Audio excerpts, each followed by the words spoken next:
కర్నూలు జిల్లా కోసిగి మండలంలోని ఎస్కోటాల గ్రామంలో పాఠశాల సమస్య తీవ్రంగా మారింది. ప్రభుత్వ విద్యాభివృద్ధికి కృషి చేస్తున్నప్పటికీ గ్రామంలో సరైన పాఠశాల భవనాలు లేకపోవడంతో విద్యార్థులు ఇబ్బందులు ఎదుర్కొంటున్నారు.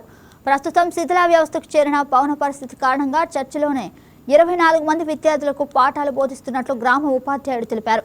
కొత్త పాఠశాల నిర్మాణం లేదా ఉన్న భవన పునరుద్ధరణ కోసం గ్రామస్తులు తల్లిదండ్రులు ఎన్నిసార్లు విద్యాశాఖ దృష్టికి తీసుకెళ్లినప్పటికీ ఇప్పటి వరకు స్పందన రాలేదని ఆవేదన వ్యక్తం చేస్తున్నారు.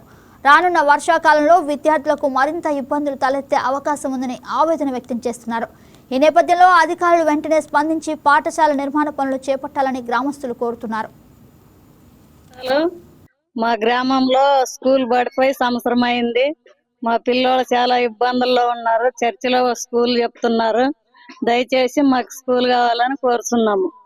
సాతనూరు కొట్టాల గ్రామము. స్కూల్ పడిపోయి సంవత్సరం అయింది.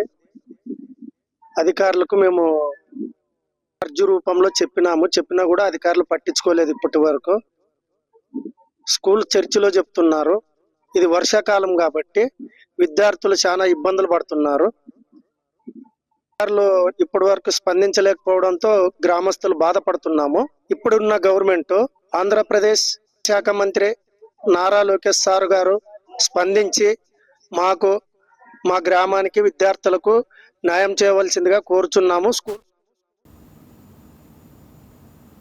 నిర్మల్ జిల్లా బాసర్ IIIT విద్యార్థులపై కొత్త ఆంక్షలు అమలులోకి వచ్చాయి.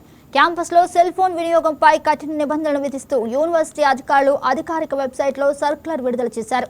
వైస్ ఛాన్సలర్ గోవర్ధన్ ఆదేశాల మేరకు పరీక్షా కేంద్రాలు, లైబ్రరీలు, భోజనశాలలు, సెమినార్ హాళ్లు సహా విద్యా సంబంధిత ప్రదేశాల్లో మొబైల్ ఫోన్ల వినియోగాన్ని నిషేధించారు. విద్యా ప్రమాణాలు మెరుగుపరచడం, క్రమశిక్షణ పెంపొందించడం, విద్యార్థుల మధ్య ఆరోగ్యకరమైన సంభాషణలు ప్రోత్సహించడమే ఈ నిర్ణయం లక్ష్యమని అధికారులు స్పష్టం చేశారు.